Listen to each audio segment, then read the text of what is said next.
Hello students, welcome to Kenny's Educare, a group of Kenny solutions.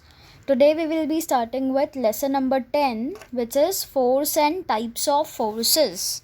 Okay, अब जब आप एक बकेट उठाते हो जो पानी से भरी हुई होती है, that time you apply some of the forces, है ना. वहाँ पे आपको थोड़ी मेहनत करनी पड़ती है. Then when you move something from one place to another, उस टाइम भी आपको वो चीज़ उठा के वहाँ दूसरी जगह पर रखने में भी there also you have to apply some kind of force, है ना. जो फ़ैन हमारा चलता है that also require some of the force. Vehicle जो चलती है that also require some of the force. Okay, तो हर एक चीज़ उसको काम करने के लिए any object to work it need certain kind of force.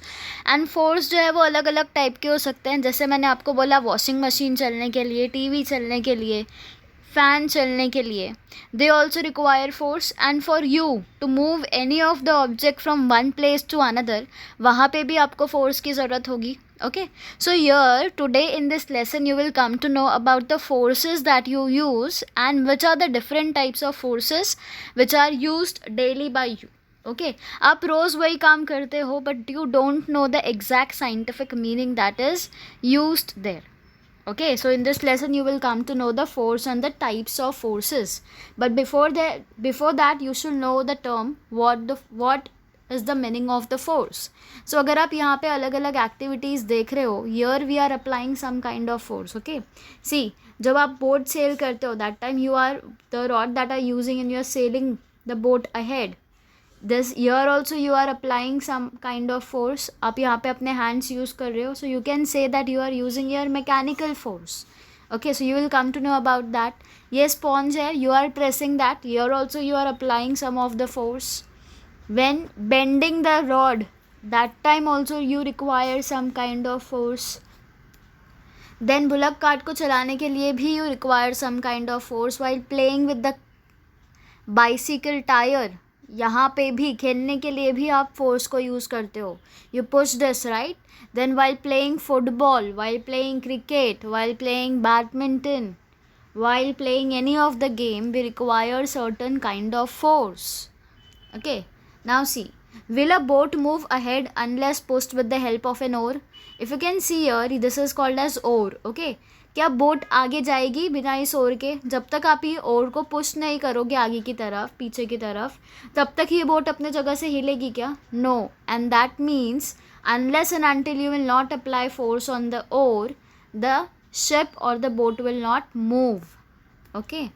So who exerts force to move a bullock cart forward? Bullock cart को आगे चलाने के लिए किसको फोर्स लगाना पड़ेगा? One will be the bull itself, वो चलेगी. एंड उसके लिए भी आपको पता है ना, आप बैठ गए एंड बुलक कार्ट खुद से तो चलेगी नहीं. देर इज़ वन पर्सन जो उसको मैनेज करता है. There also force is required. Now tell me what makes the ball move during a game of football? Ball आगे कब जाएगा? क्या खुद से वो हवा से चला जाता है? No, we need to apply some kind of force with our hands or with our legs. While playing football, we use our legs, right? So हमें अपने legs से we need to apply some kind of force on the ball. Then only the ball will move high. Okay? And how does it direction changes? आप जिस direction में उसको kick करोगे उस direction में football जाता है ना. So it changes, जिस direction में force apply करोगे उस direction में ही वो चेंज होगा, right. So will the wheel go forward if it is not pushed with a stick? जो विल है, कैन यू सी हियर, ये विल अब खुद से आगे जाएगी क्या? अगर आप ये स्टिक से उसको आगे बढ़ाओगे तो नहीं जाएगी ना. So unless and until you will not apply any kind of force, the bicycle tyre और the wheel, it will not move. तो ये सारे एग्जाम्पल से हमें क्या पता चल रहा है? That we need to do some kind of activity ये सारी चीज़ों को करने के लिए. In fact every little thing that you do from morning to night, हर जगह you are applying some kind of force. ठीक है. See, when we kick the football coming in our direction towards the goal, we apply force, right. जब हम football खेलते हैं वो कोई डायरेक्शन से आपके पास आ रही है, you will just see and you will apply a force or you will kick it, right? And in day to day life we do many actions such as lifting, pulling, lifting मतलब उठा लिया, pulling, riding a bicycle and stopping it at times, pushing a load, squeezing और bending something and driving vehicles. आप कुछ कोई भी काम कर लो, you will come to know, and when you will notice, you will see, unless and until you will not apply any kind of force, तब तक वो ऑब्जेक्ट या तब तक वो काम होने वाला ही नहीं है, वो अपने जगह से हिलने वाला ही नहीं है. Okay, so it is necessary to apply force for doing all these actions. It is very important that you apply force, because बिना आपके force apply किए हुए this will not move. Okay, so force is applied to an object to pull it or to push it in any manner. force की ज़रूरत क्यों है? किसी भी ऑब्जेक्ट को पुल करने के लिए, मतलब खींचने के लिए या धक्का मारने के लिए. तो बिकॉज अगर आप कोई भी चीज़ करते हो, anything that you do, it will require either pulling or pushing it, है ना. तो ये दोनों चीज़ करने के लिए the force is required in any manner. Without force it won't happen. See what the statement is given. This statement is important. No object changes its position on its own. अभी अगर आपने बुक टेबल पे रखी है तो book क्या खुद से जाएगी कबर्ड तक? नो. तो unless and until you or your mama will not apply force and will keep it in the cupboard, the book will not go in the cupboard, right? Then force is required to move an object. As I gave you the example of book, तो unless and until you and mama will not move the object, it will not move on its own. हम बोलते हैं ना, अगर कोई सामान नहीं मिलती तो वी से ना, वो खुद से तो जा नहीं सकती, हम में से किसी ने रखा होगा, है ना. जब कोई चीज़ घूम जाती है, that time we give this dialogue. तो जब तक कोई उस पर फोर्स नहीं लगाएगा ना, द फोर्स आप भी लगा सकते हो, आपकी मम्मा भी अप्लाई कर सकती है, एनीवन, क्योंकि जब तक कोई चीज़ को कोई हटाएगा नहीं तब तक वो एक जगह से दूसरी जगह जा नहीं सकती. So force is also use to change the direction of an object in motion or to stop it. अब सपोज़ आप बाइसिकल चला रहे हो, उसको स्टॉप करने के लिए भी आपको फोर्स की ज़रूरत होती है. अगर आपको डायरेक्शन चेंज करना है बाइसिकल का या व्हीकल का, that time also you need to apply a certain force. Okay, तो आप छोटी से छोटी चीज़ करोगे, उसमें आपको फोर्स लगाने की ज़रूरत पड़ेगी ही. Now can you tell me what will happen when you hold the two ends of a spring and you then pull them apart. This is a spring, we play with this type of springs ना, हम उसको खींचते हैं. And when you will leave it, what will happen, वो फिर से अपने original position पे, ओरिजिनल शेप पे पहुंच जाता है, right. And what happens when a blacksmith hammers a red hot piece of iron? You might have seen this. तो दोनों चीज़ में आप ऑब्जर्व करोगे, what will happen, the shape will change, right? तो यहाँ पे भी आपको इसका शेप चेंज करने के लिए, अगर suppose the spring is like this, wait, suppose the spring is like this, okay. अब आपको उसका शेप ऐसे करना है. So for this, what is needed? You need to stretch that spring and then it will become like this. So to change the shape from this to this, you need to apply a force. And while hammering the iron piece, the blacksmith is also changing the shape of that object, right? So here you can say that force is necessary to change the shape of an object. So whether you have to move it, or you have to change the direction, or you have to change the shape of any object, what is required? Force is required in everything that you do. Okay, now we saw different examples and different activities where the force is required, but there are different types of forces that are used in different activities. For example, the fan is moving, you can start your washing machine. That is another type of force. You are kicking a football, you are moving one book from the table to the cupboard, that requires another type of force. Okay, so there are different types of forces. Now what are those? So first type of force is muscular force, where you are using your muscles, and that is the reason the name of the force is called as muscular force. Okay, so in all the actions which are shown in the picture, तो 10.1 picture can you see, this is 10.2, this is 10.1.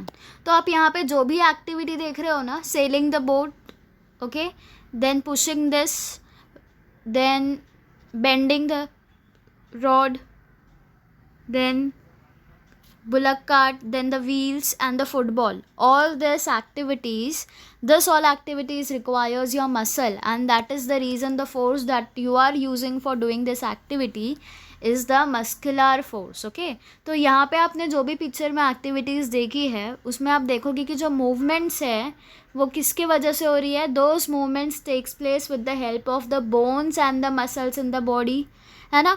तो bones and muscle से आप use करके जो भी आप काम कर रहे हो, that comes under the muscular force. Okay, so person in the picture alongside is lifting the weight by using muscular force. Can you see he is doing gym, right?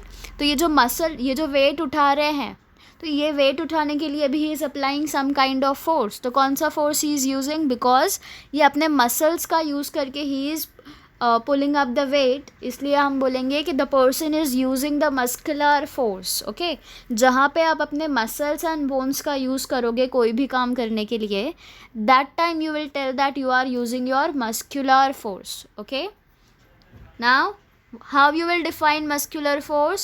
The force applied with the help of muscles is called as muscular force. Okay, now second one is mechanical force. अब machines के through जो force apply होता है, that is called as mechanical force because you are using machines here. So see, we use different machines for doing many tasks, है ना. कपड़े धोने के लिए we are using washing machine. For charging our phone we are using electricity. For fan also we are using this. Then for stitching the clothes we are using sewing machine, right? So we use different machine for doing different types of work. And muscular force is used for running some machine. मतलब machine को run करने के लिए we use muscular force. पर कुछ machines जो होती है वहाँ पे हम इलेक्ट्रिसिटी यूज़ करते हैं, एंड कुछ मशीन्स में we use petrol, diesel, fuels, this type of fuels also. Okay, so machines like the latter are called as automatic machines because a mechanical force is used here. क्योंकि यहाँ पे आप electricity and fuels use कर रहे हो, इसलिए mechanical force से जो भी मशीन्स चलती है उनको हम बोलते हैं automatic machine. Okay, for example mechanical force कहाँ पे लगता है? स्विंग मशीन, जिससे हम अपने क्लोथ्स को स्टिच करते हैं. Electric pump, okay, then washing machine, mixture, this are all automatic machines ना. And which force do they use? They use mechanical force. Okay, so now you have to make a list of all the machines which you have at your home which use this mechanical force. Okay, now how you will define the mechanical force? The force which is applied by means of a machine.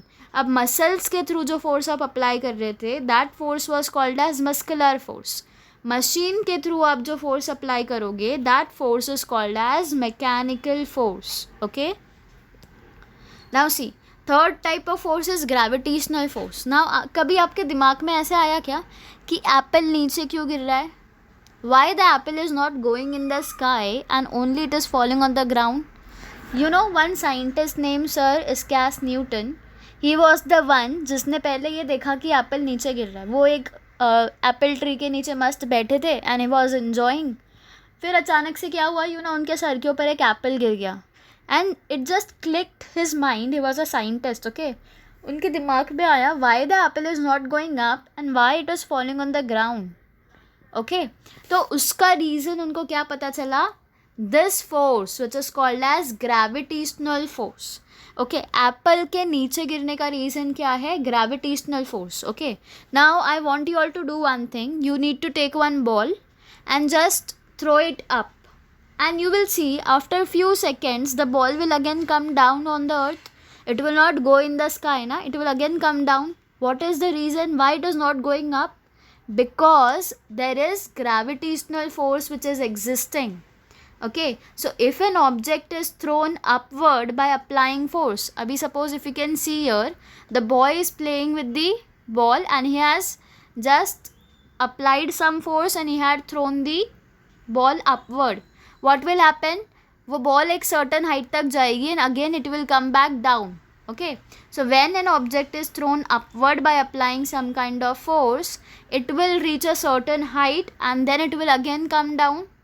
ऐसा क्यों होता है? And यही same reason यहाँ पे आपको पूछा गया है. You can see in the picture mango tree है and the mango is falling on the ground. So why do the fruits on the trees they fall to the ground? Because जैसे आप कोई भी काम करने के लिए you are applying some kind of force, वैसे ही अर्थ भी सारे ऑब्जेक्ट को अपनी तरफ खींचता है. The earth pulls all the object towards itself. आप कुछ भी ऊपर फेंको, okay, just throw your eraser up, it will again come down because the earth is pulling all the objects towards itself. and क्यों वो कर रहा है, earth खुद की तरफ क्यों pull कर रहा है? because it is having this gravitational force. okay, now I hope you are clear कि apple नीचे क्यों गिरता है and why all the fruits fall on the ground and why it doesn't go up. the reason is earth जो है वो सारी चीज़ों को pull करता है अपनी तरफ because of the gravitational force. okay, now how you will define gravitational force? the force which is applied by the earth. अभी मस्कुलर फोर्स में मसल्स हमारे फोर्स कहाँ से अप्लाई हो रहा था? मसल से. मैकेनिकल फोर्स में फोर्स कहाँ से अप्लाई हो रहा था? मशीन से. ग्रेविटेशनल फोर्स में फोर्स कहाँ से अप्लाई हो रहा है? अर्थ से. एंड क्यों हो रहा है? ताकि वो सारे ऑब्जेक्ट्स को अपनी तरफ पुल कर सके. सो how you will define it? The force applied by the earth to pull objects towards itself is called as gravitational force. okay, now see, he is Sir Isaac Newton, about whom I was talking. See, Sir Isaac Newton discovered gravitation in the 17th century. तो 17th century में इन्होंने discover किया था about the gravitational force. और इनको पता चला था कि अर्थ जो है सारे ऑब्जेक्ट्स को अपनी तरफ खींचता है. Okay, so earth's gravitational force it acts in a direction which is opposite to that of an object moving upward. तो ग्रेविटेशनल फोर्स एक अलग डायरेक्शन में एक्ट करता है जहाँ पे वो सारे ऑब्जेक्ट्स को अपनी तरफ खींचेगा. एंड जो स्पीड होती है ऑब्जेक्ट की वो धीरे धीरे क्या होती है? It decreases and it become zero. जब ज़ीरो हो जाएगी that object will fall on the ground. See, पहले उसकी स्पीड बढ़ी तो वो ऊपर गया, फिर धीरे धीरे क्या हुआ? उसकी स्पीड डिक्रीज़ हुई, इसलिए वो नीचे गिरने आया. And when it falls on the ground तो क्या होगा? उसकी speed become zero. and then the object starts falling down instead of going up any further. Why? Because the speed goes on decreasing after the object reaches a certain height. okay, so while falling its speed goes on increasing all the time due to gravitational force. ठीक है, तो जब वो नीचे गिरता है, नीचे गिरने के टाइम पे आप देखोगे फ्यू सेकेंड्स में वो जल्दी से नीचे गिर जाता है. वाई? बिकॉज जब वो नीचे गिरता है उस टाइम उसकी स्पीड इंक्रीज हो जाती है because of the gravitational force. Okay, gravitational force क्या है? अर्थ सारे ऑब्जेक्ट को अपनी तरफ पुल करता है because of the gravitational force. Okay, remember this much. Now let's try this. Take a small stone and a bucket full of water. You need to take a bucket full of water and you have to take one small stone. Now you have to drop the stone into the water from a height of about 20 centimeter. Can you see in the picture? He is throwing the stone in the bucket from 20 centimeter. Now you will hear the sound of the stone dropping in the water. You might have done this ना, जब आप ऊपर से पानी के अंदर कुछ डालते हो तो you can hear the sound. right, now drop the same stone in the water from a height of 100 meter. पहले आपने 20 सेंटीमीटर की हाइट से फेंका, अब आप 100 सेंटीमीटर की हाइट से डालोगे. now you will hear its sound again. and what is the difference in the sound in the two actions above and what can we conclude from this? जब आप ऊपर से देखोगे, ऊपर से 100 सेंटीमीटर से जब आप डालोगे ना, the speed will be fast. Okay, पर जब आप नीचे से डालते हो तो क्या होगा? The speed will be not that fast. You will see the difference when you throw the stone from 20 centimeter. You can't see the bubbles that came out of the water, but here you can see that the bubble came out. It means what?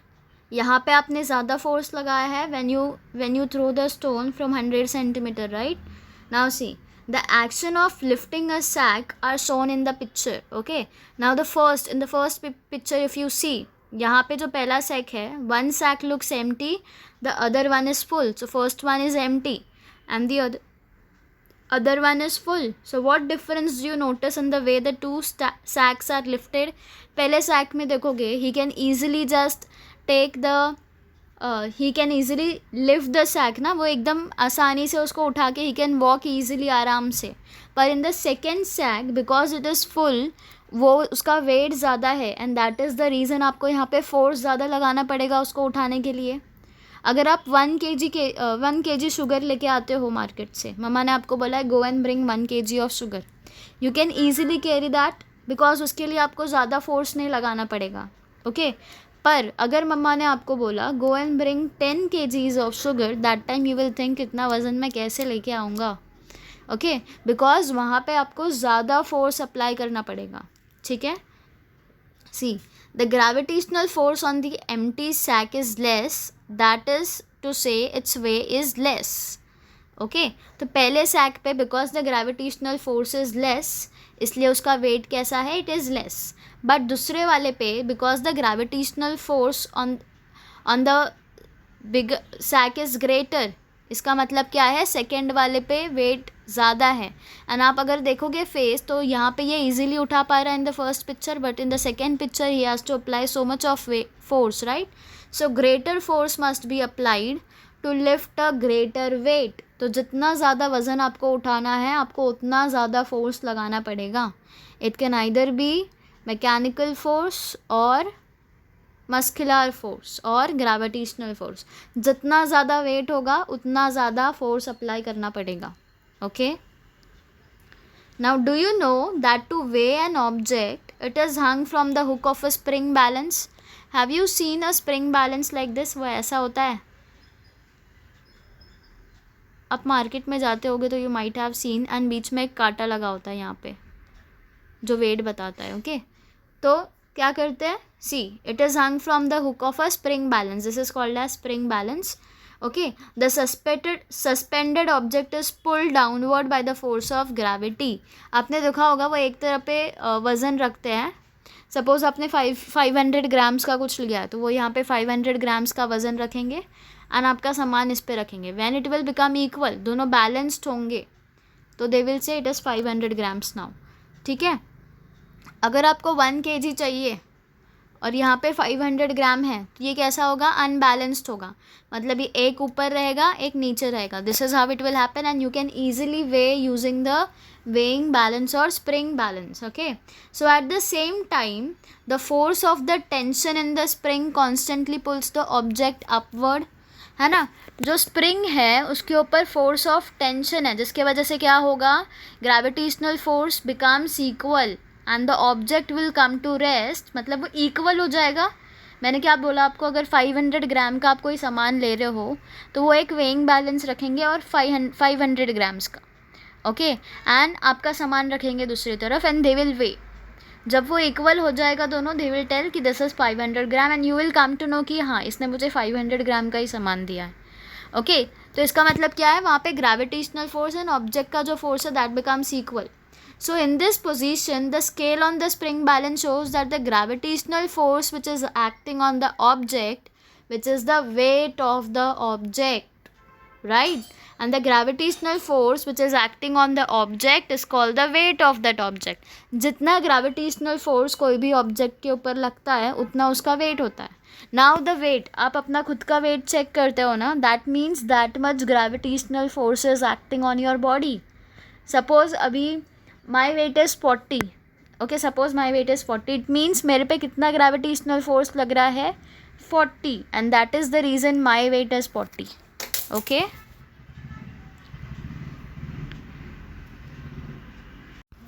now you have to find out and you have to discuss the gravitational force operates between the sun and the planet in our solar system. Okay तो ऐसा नहीं है कि अर्थ के ऊपर जहाँ पे हम रह रहे हैं वहाँ पे ही कोई भी फोर्स एक्ट कर रहा है.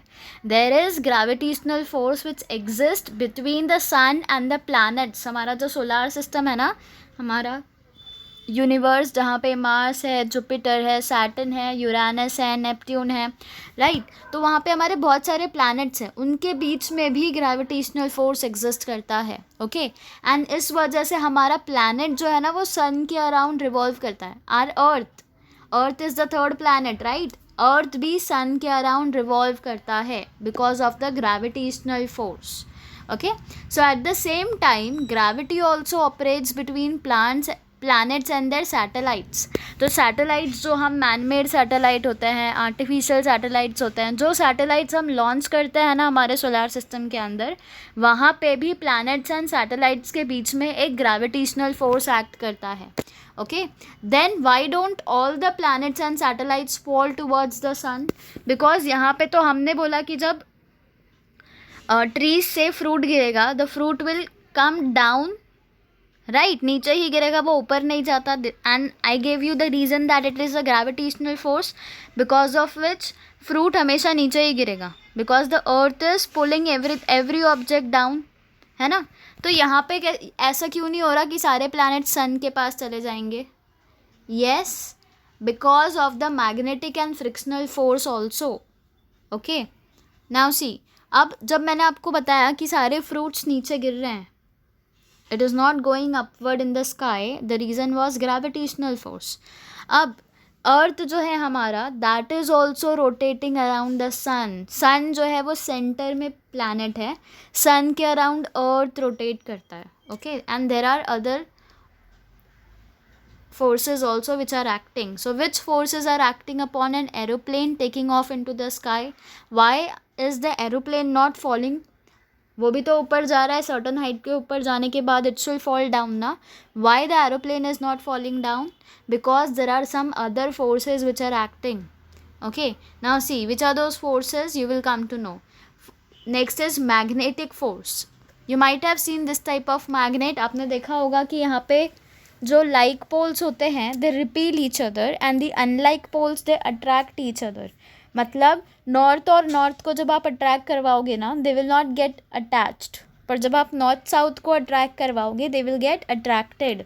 इसका मतलब opposite sides will attract each other, है ना.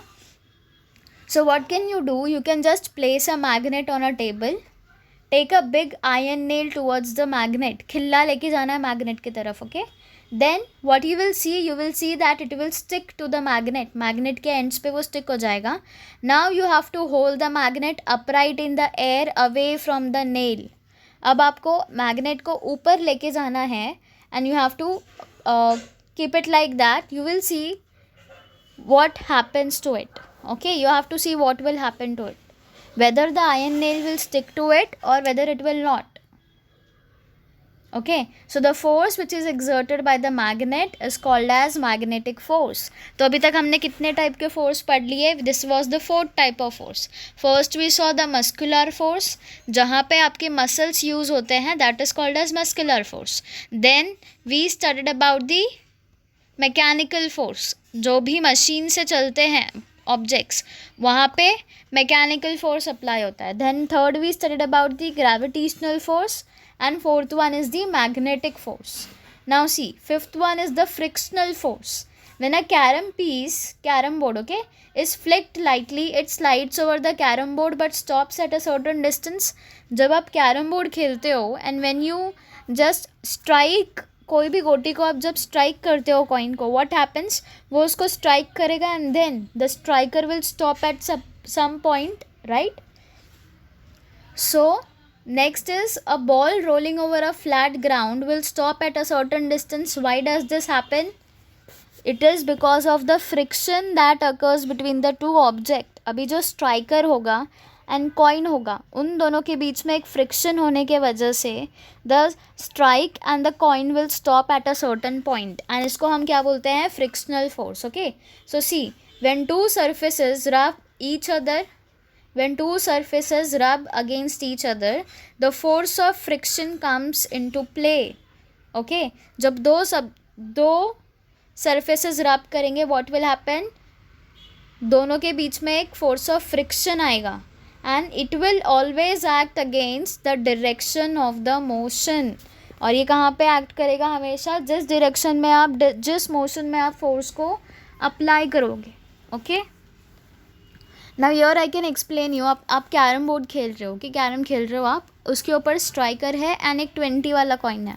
आपने स्ट्राइकर से वो 20 वाले कॉइन को हिट किया. अब 20 वाला कॉइन एंड स्ट्राइकर के बीच में एक फ्रिक्शनल फोर्स आया जिसके वजह से स्ट्राइकर आगे जाके स्टॉप करेगा एक सर्टन पोजीशन पे.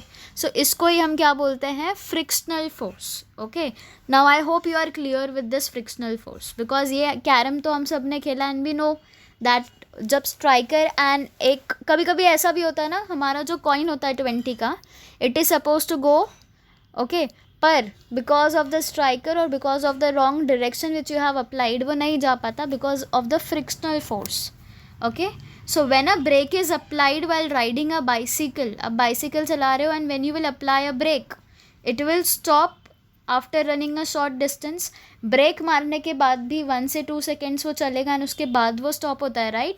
सो ब्रेक यहाँ पे वर्क कैसे कर रहा है एंड आपने फ्रिक्शन कहाँ पे अप्लाई किया. सी, रोड एंड टायर के बीच में फ्रिक्शन अप्लाई होता है. ओके, तो जब आप ब्रेक अप्लाई करते हो तो रोड एंड टायर के बीच में फ्रिक्शन आएगा and then the bicycle will stop after you apply a break.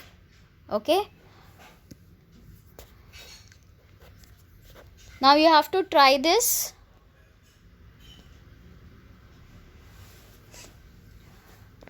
Take 2 pieces of smooth paper and 2 of sandpaper and rub against each other.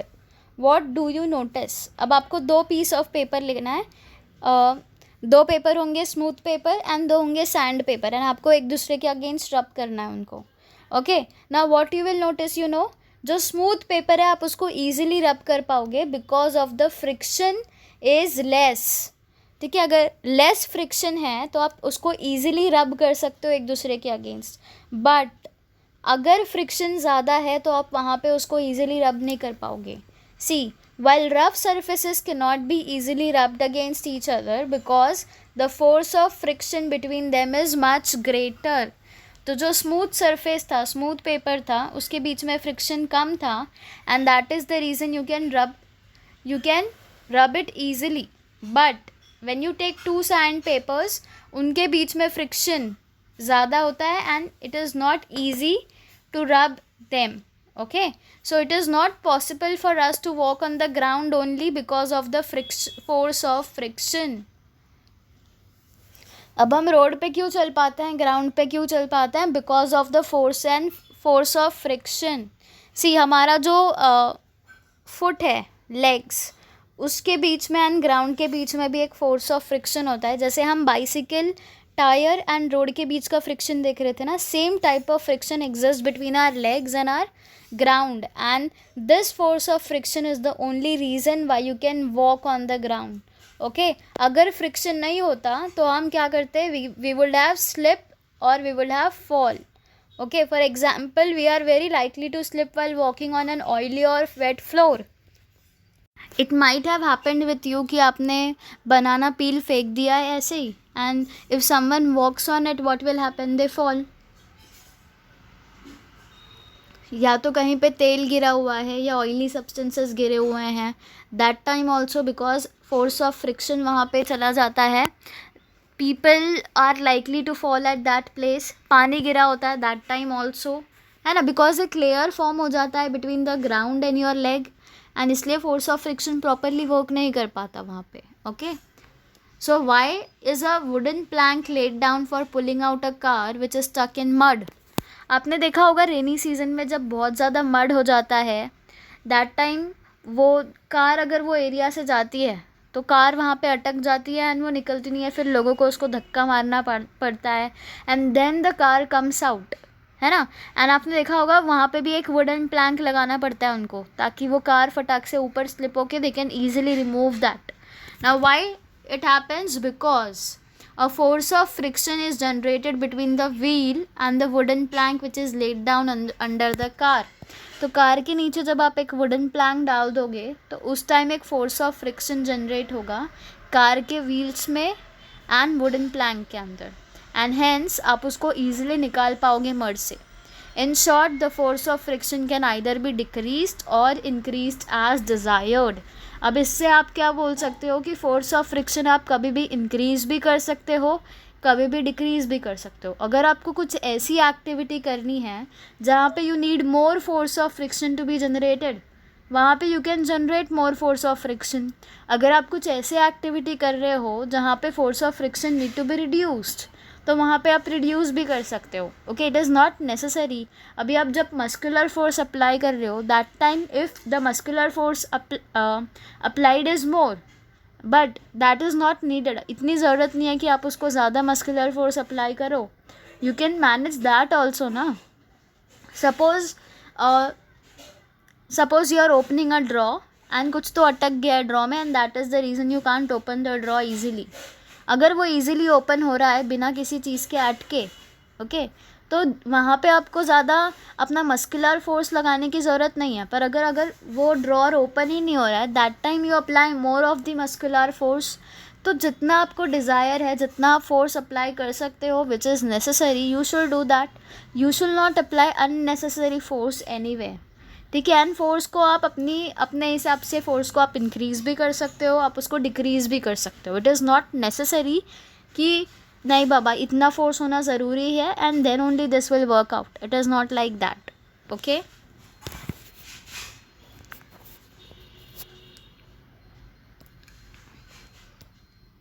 Now see, next type of force is electrostatic force. This is the sixth type of force that we are studying. Now ये वाला experiment आप सबने सुना होगा. I want you all to do this. Just take one comb and before taking the comb just apply some oil in your hair. Okay, you can apply it, or if you don't apply then also it happens. Okay, so if you apply oil you can see to it will happen easily. नहीं लगाया तो भी okay. What you have to do, आपको ना वो कोम को अपने सिर पे रब करना है, हेयर्स पे, एंड आपको छोटे छोटे पीसेज ऑफ पेपर पहले से रेडी रखना है टेबल के ऊपर. Then rub the comb on your hair and just take the comb near the paper. You will see कि जो पेपर है ना वो कोम को अट्रैक्ट करेंगे. Why this happens? Because of the electrostatic force. Okay, now see what you have to do. Spread small pieces of paper on a table like this. Then you have to rub a piece of thermocol or an inflated balloon against silk cloth and bring it near this paper. अब क्या कर सकते हो, या तो आप thermocol को रब कर सकते हो, या तो फिर आप इन्फ्लेटेड बलून्स को भी रब करोगे तो भी हो जाएगा. सिल्क क्लॉथ पे करना पड़ेगा आपको ये पर. ओके, एंड देन आपको पेपर के पास लेके जाना है. और you can rub a plastic comb against dry hair and repeat the above activity. Dry hair, गीला नहीं होना चाहिए आपका बाल. Okay, you should have a dry hair. Now rub a peacock feather between two pages of a notebook and bring it near your finger. What do you see? Okay, तो यहाँ पे आप क्या देखोगे, that the piece of the paper, hair and the peacock feather they are seen to move. Right. हम जब ये सारी एक्टिविटीज़ करेंगे यू विल सी, पहले एक्टिविटी में जो पीस ऑफ पेपर है that will move, second activity में the hair will also move, third activity में the peacock feather will move. So why does this happen? What do you see? What is the reason behind this? It is because of the electrostatic force. So see, static electricity is produced on materials like rubber, plastic and ebonite due to friction. अभी हमने frictional force पढ़ा ना, between the legs and the ground, between the striker end the coin, है ना. तो यहाँ पे friction के वजह से एक स्टैटिक इलेक्ट्रिसिटी जनरेट होती है rubber, plastic and ebonite materials के पास. Okay, so the force which is exerted by such electrically charged material, तो जो इलेक्ट्रिकली चार्ज मटेरियल से जो फोर्स एक्सर्ट होता है उस फोर्स को हम बोलते हैं electrostatic force. Okay, so how you will define electrostatic force? The force generated by electrically charge material. Now which are those electrically charge material? Rubber, plastic and ebonite. इनसे जो force exert होता है उसको हम बोलते हैं electrostatic force. Okay, now next is combined force. Combined force मतलब बहुत सारे फोर्सेस एक साथ काम करते हैं. सी, while an action is taking place, various types of forces act on the object in question.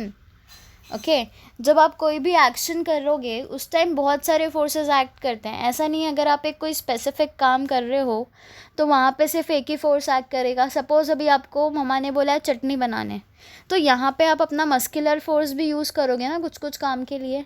While ऑनिंग the button, while you will on the button of the mixture, that time you will apply your muscular force, है ना. फिर आप ढक्कन के ऊपर अपना हाथ भी रखते हो ना मिक्सर के, there also you apply your muscular force. And mixer चलेगा किससे? मैकेनिकल फोर्स से. तो yeah you use two types of forces. तो आप कितने भी एक्टिविटी करो, एक एक्टिविटी करोगे भी तो भी ऐसा हो सकता है कि वहाँ पे आप बहुत सारे फोर्सेस यूज़ करो. Okay it is not possible कि आप एक काम कर रहे हो एंड पूरे काम में आप सिर्फ एक ही फोर्स यूज़ करोगे. You can use various types of forces. Okay so you might have seen a roller coaster और the juggling of a sail board on the sea shore. आपने देखा होगा ना सी शोर पे sail board and the roller coaster. So a variety of forces act together in these cases, and to obtain more information about this, type the words trick science in Google search on the internet. Okay, so if you want to know more about this combined forces, you can just go on internet and you can search the word trick science and you will come to know more about this. Okay, so a little fun, cut out fish shape from colored plastic sheet. Okay, so fish shape आपको cut करना है coloured plastic sheet से, notebook से नहीं. Now you have to fix a pin on one side of the fish. Take water in a deep big plate and release the fish in it. They will float on the water. Now take a magnet and move it around over the water. Can you make other games like this, and what makes such game possible? यहाँ पे भी आप देखोगे तो here you can do many such creativity जहाँ पे आप science apply करके you can make so much of activities and you can have fun. ठीक है, अभी आप घर पे ही हो राइट एंड आपको ऐसा लगता है कि आप गेम खेलते रहो पूरे दिन, तो why to play such games. What you can do, आप साइंस के इतने सारे एक्टिविटीज़ है, आप कुछ कुछ करते रहो, यू विल गेन नॉलेज ना, right. You will enjoy doing those activities. अभी आप ये करोगे, you will do some kind of creativity. आप पहले फ़िश को कट करोगे, आप उसको पानी के अंदर डालोगे, देन आप मैग्नेट से उसको ये करोगे, you will move the water with the magnet, है ना. तो this is some kind of fun activity which you can do instead of playing those games. You can play those games, but it is not necessary that you should play the games all the time ना. You can do all the science activities. अगर आप ऐसे search करो science activities that I can do at home, you will come to know various facts. See, आप कुछ क्या कर सकते हो. If you want to study about air, okay, अगर आपको air के बारे में पढ़ना है, what you can do, you can take the balloon. हाँ, बलून लेके आप एक हैंगर पे टाई करो एंड फिर आपको पता चलेगा that air has weight and air occupies the space. This you will come to know from this activity. तो आप ऐसे कुछ कुछ करते रहो, you will just enjoy doing those activities and your parents they will be proud of you that my son और my daughter is getting its knowledge on herself. She is not wasting her time playing games. She is doing some creativity. She is learning good things. Okay, then there are many such experiments which you can do. Okay, so try to do them. Okay, now what we have learned in this lesson, when you will do such activities now, there also you will use other kinds of forces.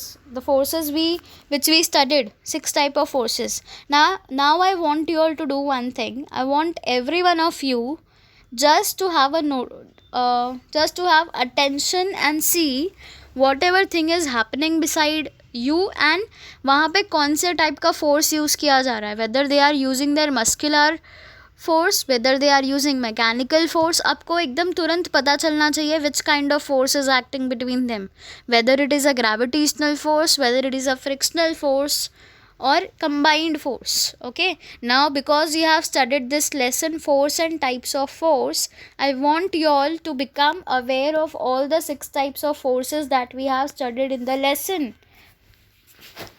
ठीक है, so which type of forces which we studied in this lesson? We started with the muscular force, right? पहले हमने पढ़ा muscular force and how you will define it. The force applied with the help of muscles is called as muscular force. Then we studied about the mechanical force and how you will define it. The force applied by the means of machine is called as mechanical force.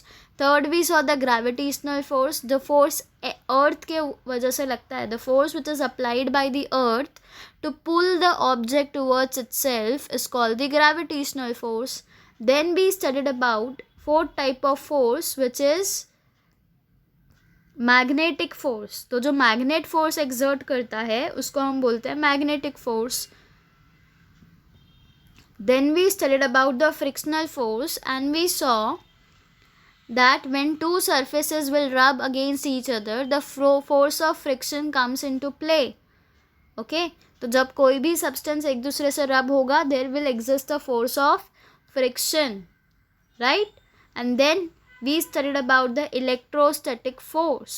and electrostatic force में क्या आप बोलोगे, electrically charge material के वजह से जो force exert होता है उस फोर्स को हम इलेक्ट्रोस्टैटिक फोर्स बोलते हैं.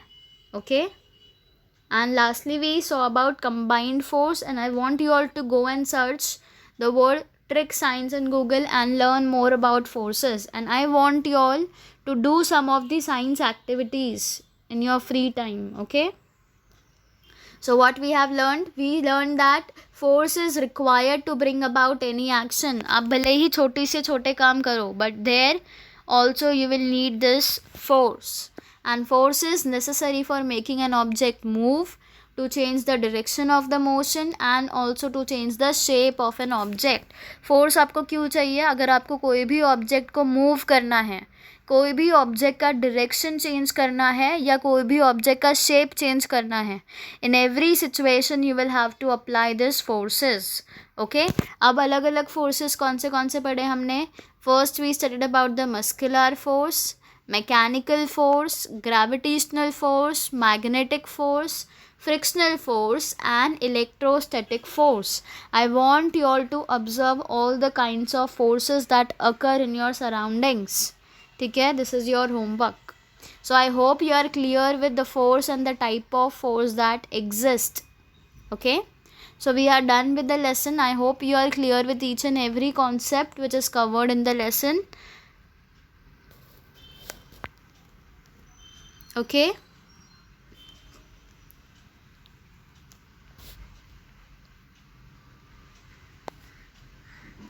so thank you everyone. Just try to do more and more activities on science instead of wasting your time. Okay,